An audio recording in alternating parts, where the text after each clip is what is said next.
Hello everyone, this is Ankit Saini and you are watching the mentors classes. तो आज की इस वीडियो में हम लोग बात करने वाले हैं अनबैलेंस ट्रांसपोर्टेशन प्रॉब्लम के बारे में। तो करते हैं शुरू। देखो, जब हम लोगों ने स्टार्ट किया था ट्रांसपोर्टेशन प्रॉब्लम, तो वहां पर हम लोगों ने ट्रांसपोर्टेशन प्रॉब्लम के दो टाइप डिफाइन किए थे, जिनमें से पहला होता था बैलेंस ट्रांसपोर्टेशन प्रॉब्लम और दूसरा होता था अनबैलेंस ट्रांसपोर्टेशन प्रॉब्लम। तो बैलेंस ट्रांसपोर्टेशन प्रॉब्लम में हमने बताया था कि ऐसी ट्रांसपोर्टेशन प्रॉब्लम जिनके लिए टोटल डिमांड और टोटल सप्लाई क्या हो, इक्वल हो, तो उन्हें हम बोलते थे बैलेंस ट्रांसपोर्टेशन प्रॉब्लम। और ऐसी प्रॉब्लम जिनके लिए टोटल डिमांड और टोटल सप्लाई इक्वल ना हो, तो उन्हें हम लोग बोलते थे अनबैलेंस ट्रांसपोर्टेशन प्रॉब्लम। तो बैलेंस ट्रांसपोर्टेशन प्रॉब्लम को सॉल्व करने का तरीका हम लोग पहले ही सीख चुके हैं। तो आज हम लोग बात करेंगे अनबैलेंस ट्रांसपोर्टेशन प्रॉब्लम को कैसे सॉल्व करते हैं। तो सॉल्व करने से पहले इनका इंट्रोडक्शन हम लोग लिख देते हैं। क्या इंट्रोडक्शन है? देखो, मैंने अभी बताया कि जो बैलेंस्ड ट्रांसपोर्टेशन प्रॉब्लम होती है, तो बैलेंस्ड ट्रांसपोर्टेशन प्रॉब्लम जो होती है उसका मतलब क्या होता है? ऐसी ट्रांसपोर्टेशन प्रॉब्लम जिनकी total demand equal to total supply हो। इसका मतलब क्या है कि ऐसी ट्रांसपोर्टेशन प्रॉब्लम, तो लिख देते हैं transportation problems with total demand equal to total supply. तो अगर ऐसी ट्रांसपोर्टेशन प्रॉब्लम है जिनके लिए total demand equal to total supply हो, तो उन्हें हम क्या बोलते हैं? Balance transportation problem. और अगर इसी कंडीशन को हम मैथमेटिकली लिखना चाहें, तो मैथमेटिकली हम लोगों ने क्या देखा था कि ये जो होता है ना टोटल डिमांड, इसे तो हम लिखते हैं सिग्मा बीजे, और ये जो टोटल सप्लाई होती है उसे हम लिखते हैं सिग्मा ए आई। ठीक है?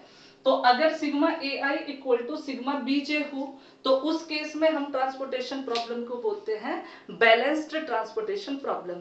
तो अगर ये दोनों इक्वल ना हो, तो हम बोलेंगे अनबैलेंस्ड ट्रांसपोर्टेशन प्रॉब्लम। तो मैंने क्या बोला कि अनबैलेंस्ड ट्रांसपोर्टेशन प्रॉब्लम का मतलब क्या है? तो ऐसी ट्रांसपोर्टेशन प्रॉब्लम, ठीक है, तो लिख देते हैं ट्रांसपोर्टेशन प्रॉब्लम, ठीक है, विद क्या होना चाहिए? जिनमें की टोटल डिमांड, ठीक है, और टोटल सप्लाई आपस में इक्वल ना हो। ठीक है? और अगर इसी चीज को मैं मैथमेटिकली लिखना चाहूं, तो मैथमेटिकली मैं इसे ऐसा कुछ लिख सकता हूं कि sigma A I is not equal to sigma B J. ठीक है? अगर ये इक्वल नहीं है तो हम बोलते हैं वो ट्रांसपोर्टेशन प्रॉब्लम क्या है? अनबैलेंस्ड ट्रांसपोर्टेशन प्रॉब्लम है। तो अनबैलेंस्ड ट्रांसपोर्टेशन प्रॉब्लम भी दो टाइप की हो सकती है। किस तरीके से? भाई देखो, अनबैलेंस्ड का मतलब क्या है? Sigma A I is not equal to sigma B J. अब ये सिचुएशन दो तरीके से अकर कर सकती है। क्या हो सकता है भाई? अगर इक्वल नहीं है तो हो सकता है सिग्मा ए आई जो है सिग्मा बीजे से बड़ा हो। ठीक है? या फिर ऐसा हो सकता है कि सिग्मा ए आई जो है वो सिग्मा बीजे से छोटा हो। तो इन्हीं दो कैटेगरीज की वजह से, इन्हीं दो कंडीशंस की वजह से हम अनबैलेंस ट्रांसपोर्टेशन प्रॉब्लम को दो टाइप में बांटते हैं। ठीक है? तो क्या लिखा मैंने? Unbalanced transportation problem has two types. कौन कौन से दो टाइप्स हैं वो देखो भाई। पहला वाला टाइप, तो पहले वाले टाइप में क्या हो सकता है? ऐसी ट्रांसपोर्टेशन प्रॉब्लम जिनमें शॉर्टेज ऑफ अवेलेबिलिटी हो। ठीक है? क्या हो? Shortage of availability. ठीक है? जिनमें अवेलेबिलिटी क्या? शॉर्टेज हो। इसका मतलब क्या हुआ कि ये जो है ना सिग्मा ए आई, जो उनकी सप्लाई है वो क्या हो? छोटी हो सिग्मा बीजे से, मतलब सप्लाई डिमांड से छोटी हो। ठीक है? और दूसरा क्या है? दूसरा है एक्सेस ऑफ अवेलेबिलिटी। ठीक है? अवेलेबिलिटी का एक्सेस, इसका मतलब क्या? जब जो उनके पास सप्लाई है वो डिमांड से ज्यादा हो। ठीक है? तो अनबैलेंस्ड ट्रांसपोर्टेशन प्रॉब्लम दो टाइप की होती है। एक तो वो जिसमें शॉर्टेज ऑफ अवेलेबिलिटी हो, और दूसरी वो जिसमें एक्सेस ऑफ अवेलेबिलिटी हो, मतलब वो जहां पर सप्लाई डिमांड से कम हो और दूसरी वाली जहां सप्लाई डिमांड से ज्यादा हो। ठीक है, तो ये तो हो गया अनबैलेंस्ड ट्रांसपोर्टेशन प्रॉब्लम के इंट्रोडक्शन के बारे में। लेकिन हमें तो इन्हें सॉल्व करना है ना, तो सॉल्व करने के लिए हम करेंगे क्या? देखो भाई, सॉल्व करते हैं, ऑप्टिमल सॉल्यूशन फाइंड आउट करते हैं, तो उसमें हमें मोडी मेथड यूज करना होता है। और मोडी मेथड में हम लोगों को क्या करना होता है कि सबसे पहला स्टेप ही यही है कि initial basic feasible solution find out करो। तो इनिशियल बेसिक फीजिबल सॉल्यूशन क्या होता है? ऐसी ट्रांसपोर्टेशन प्रॉब्लम के ऊपर हम लोग मेथड्स को अप्लाई करते हैं जो कि कैसी हो? बैलेंस्ड हो। तो अनबैलेंस्ड ट्रांसपोर्टेशन प्रॉब्लम को सॉल्व करने के लिए पहले हमें इन्हें बैलेंस्ड बनाना पड़ता है। ठीक है, तो क्या करना होता है? To solve unbalanced transportation problem we need to convert them into balanced transportation problem। तो अनबैलेंस्ड ट्रांसपोर्टेशन प्रॉब्लम होती हैं, उन्हें सॉल्व करने के लिए पहले हमें क्या करना होता है? उन्हें बैलेंस्ड ट्रांसपोर्टेशन प्रॉब्लम में कन्वर्ट करना होता है। अब भाई कन्वर्ट कैसे करते हैं? तो इन्हें कन्वर्ट करने के लिए हम लोग उनमें डमी रोज या फिर डमी कॉलम इंट्रोड्यूस कर देते हैं। ठीक है, तो यहां पर मैं लिख देता हूं बाय इंट्रोड्यूसिंग डमी रो। ठीक है, बाय इंट्रोड्यूसिंग डमी रो और dummy column to the transportation problem. ठीक है, तो मतलब अगर हमें किसी अनबैलेंस्ड ट्रांसपोर्टेशन प्रॉब्लम को सॉल्व करना हो तो पहले हमें उसे क्या बनाना पड़ेगा? Balanced transportation problem. इसका मतलब क्या हुआ कि अगर हमें किसी अनबैलेंस्ड ट्रांसपोर्टेशन प्रॉब्लम को सॉल्व करना है तो पहले उसे हमें क्या करना पड़ेगा? बैलेंस्ड ट्रांसपोर्टेशन प्रॉब्लम बनाना पड़ेगा। और बैलेंस्ड ट्रांसपोर्टेशन प्रॉब्लम बनाने के लिए हमें क्या करना होता है? डमी रो या फिर डमी कॉलम को इंट्रोड्यूस करना पड़ता है। ठीक है, किस तरीके से करते हैं वो देखते हैं एक एग्जाम्पल की हेल्प से। बट बिफोर दैट आप चाहें तो इसे लिख सकते हैं। ओके, तो हम पढ़ते हैं सबसे पहले एग्जाम्पल की तरफ। तो सबसे पहला एग्जांपल क्या है? Solve the following transportation problem. तो जो ये गिवन ट्रांसपोर्टेशन प्रॉब्लम है इसे हमें सॉल्व करना है। करते हैं भाई सॉल्व। जैसा कि आप लोग जानते हैं किसी भी ट्रांसपोर्टेशन प्रॉब्लम को सॉल्व करने से पहले हमें ये चेक करना पड़ता है कि ये ट्रांसपोर्टेशन प्रॉब्लम बैलेंस्ड है कि अनबैलेंस्ड है।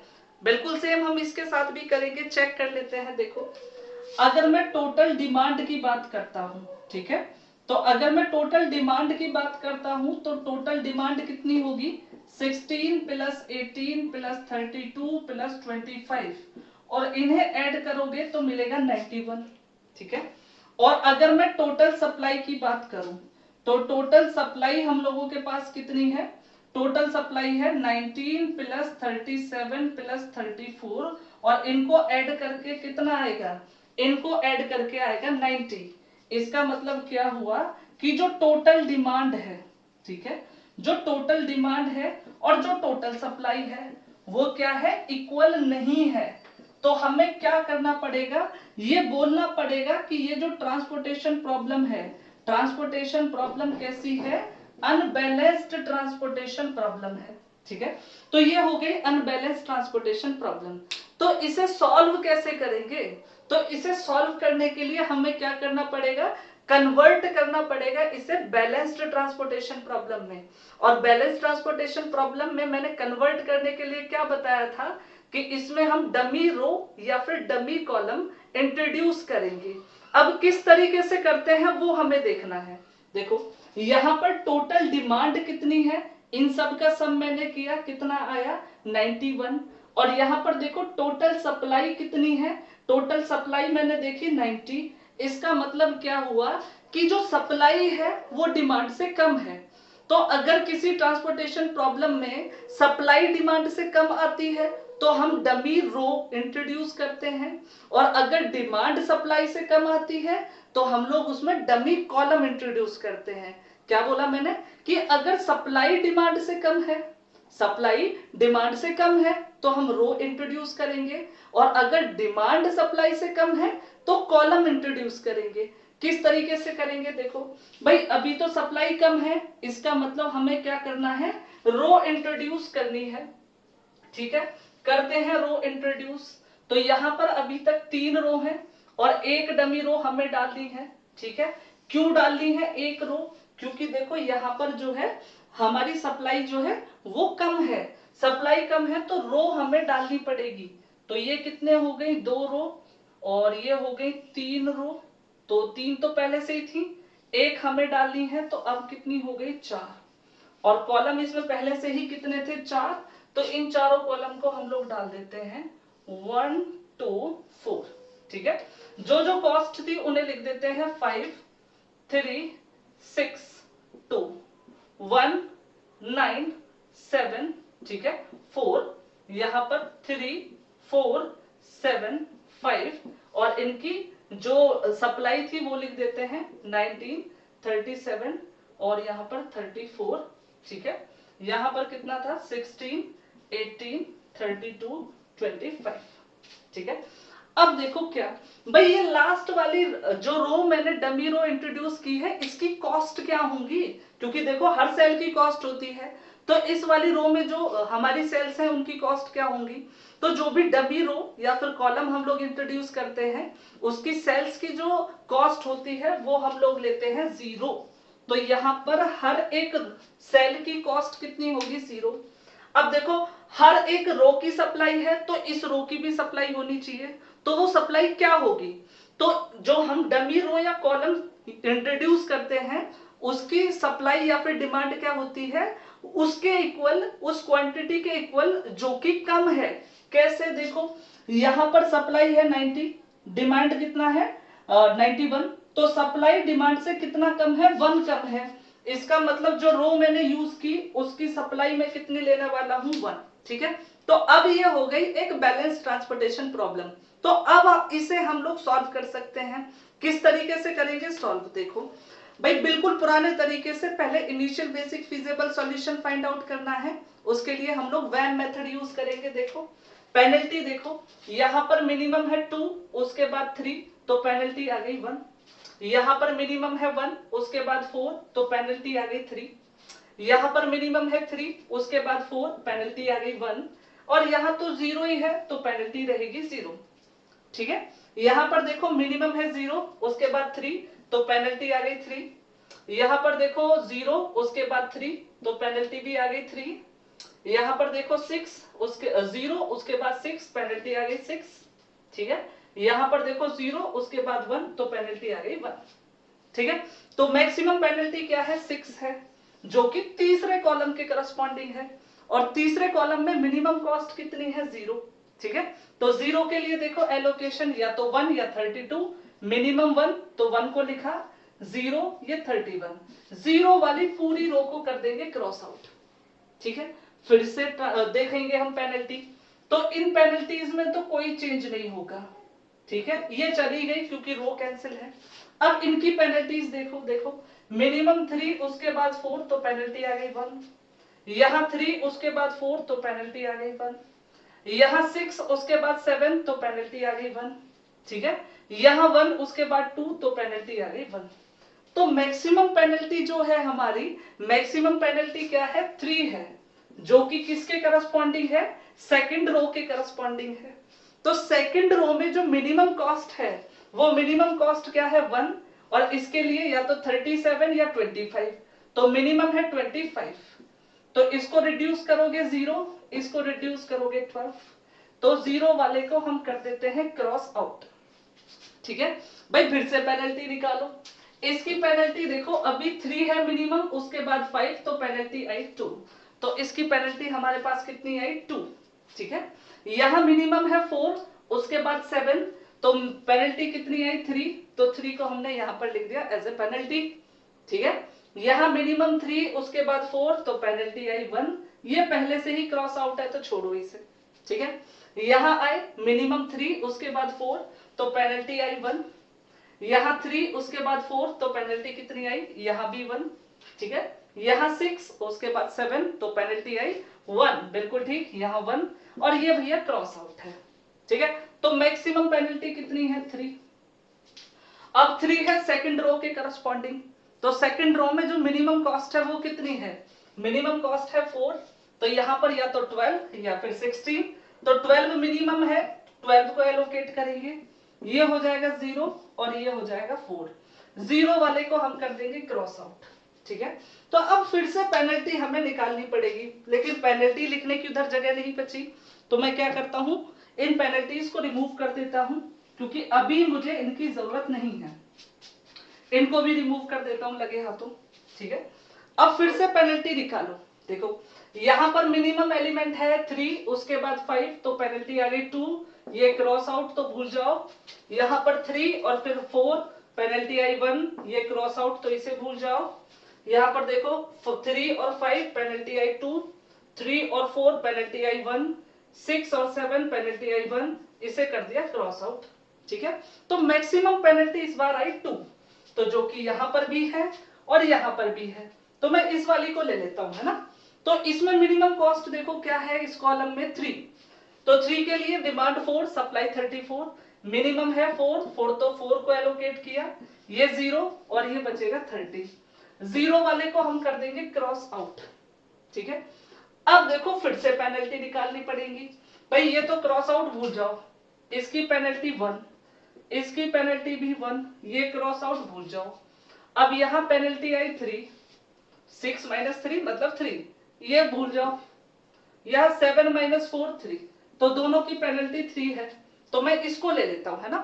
तो इस वाले में कितना है मिनिमम 4, 4 के लिए डिमांड है 18, सप्लाई है 30, तो 18 यहां पर एलोकेट कर देंगे, तो ये 0 और ये बचेगा कितना 22, तो नहीं बचेगा 12 बचेगा, है ना, ठीक है। तो 0 वाले को हमने कर दिया भाई क्रॉस आउट, तो सिर्फ ये 2 बचे। अब इसमें मिनिमम है ये, अब इसके लिए या तो 31 या फिर 19, तो मिनिमम आया 19, 19 को एलोकेट किया, ये 0 और ये बचेगा हमारा 12, 0 वाला क्रॉस्ड आउट। अब इसमें यहाँ भी 12 यहाँ भी 12, तो 12 यहाँ आ जाएगा, तो ये हो गया इसका इनिशियल बेसिक फिजिबल सॉल्यूशन। तो मैं इसको अब रफ कर देता हूं, इसकी मुझे जरूरत नहीं और ना ही इनकी जरूरत है, ठीक है, इन सबको मैंने हटा दिया। ओके, तो ये सॉल्यूशन मुझे मिला। अब मुझे ये चेक करना है कि ये सॉल्यूशन मेरा ऑप्टिमल है कि नहीं। अब ये चेक करने के लिए क्या करना पड़ेगा, पहले तो ये पता चले कि ये सॉल्यूशन नॉन डिजेनरेट है कि डिजेनरेट है, तो चेक करते हैं। देखो अब m की बात करूं तो m कितना है भाई, number of rows 1 2 3 4, 4 rows, column count करो 1 2 3 4, 4 कॉलम, तो m + n - 1 मतलब हो गया 4 + 4 8 - 1 मतलब 7, तो m + n - 1 कितना आ गया 7। और नंबर ऑफ पॉजिटिव एलोकेशन देखो, नंबर ऑफ पॉजिटिव एलोकेशंस कितनी है उसे भी काउंट कर लो भाई, 1 2 3 4 5 6 7, ये भी कितना है 7। इसका मतलब नंबर ऑफ पॉजिटिव एलोकेशंस जो है, नंबर ऑफ पॉजिटिव एलोकेशंस जो है वो है m + n - 1 के इक्वल। इसका मतलब सॉल्यूशन क्या हुआ, इसका मतलब भैया सॉल्यूशन हो गया नॉन डीजेनरेट, और अगर ये नॉन डीजेनरेट है इसका मतलब हम इसके ऊपर क्या कर सकते हैं, ऑप्टिमलिटी टेस्ट लगा सकते हैं। किस तरीके से लगाएंगे देखते हैं अभी, उससे पहले आप इसे लिख सकते हैं, ठीक है। अब मैं क्या करता हूं, इसको रिमूव कर देता हूं क्योंकि अब इसकी हमें जरूरत नहीं। तो ऑप्टिमलिटी टेस्ट लगाते हैं, किस तरीके से करते हैं देखिए जरा, इसको मैं कर देता हूं रिमूव, ओके ऑलराइट। चलो भाई फिर से एक टेबल बनाओ, किस तरीके से बनाते हैं टेबल, देखो भाई 4x4 की है, 4x4, 4x4 की भाई, ठीक है, 4x4 की टेबल बना लो, 1 2 और ये हो गया 4, ठीक है, ये देखो 1 2 और 4, ठीक है, तो ये हो गई 4x4 की टेबल। अब इसमें देखो जो एलोकेशंस है वो एलोकेशंस लिख लेते हैं हम लोग, ठीक है। तो एलोकेशन एक तो है ना 19, तो यहाँ पर है 19, फिर है यहाँ पर 25, तो यहाँ पर लिख लिया 25, यहाँ पर है 12, तो यहाँ लिख लिया 12, और फिर है यहाँ पर 4, 4 को लिख लिया, फिर यहाँ पर है 18, 18 लिखा, यहाँ पर है 12, 12 लिख लिया, और यहाँ पर है 1, 1 को भी लिख लिया। ठीक है, अब जितनी भी कॉस्ट है उन कॉस्ट को लिख लेता हूं। देखो यहाँ 5 है, यहाँ पर 3 है, यहाँ पर 6 है ना, और यहाँ पर कितना है 2 है, यहाँ पर कितना है 4 है, यहाँ पर कितना है 7 है, यहाँ पर 9 है, यहाँ पर कितना है 1 है, यहाँ पर कितना है 3 है।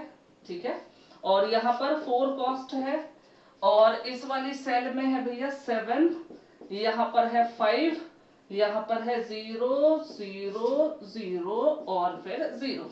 ठीक है, अब ऑप्टिमलिटी टेस्ट के लिए हमें कुछ वैल्यूज निकालनी होती थी, जो कि होती थी u1, u2, u3 और u4। ठीक है, कुछ यहाँ पर होती थी v1, v2, v3 और v4।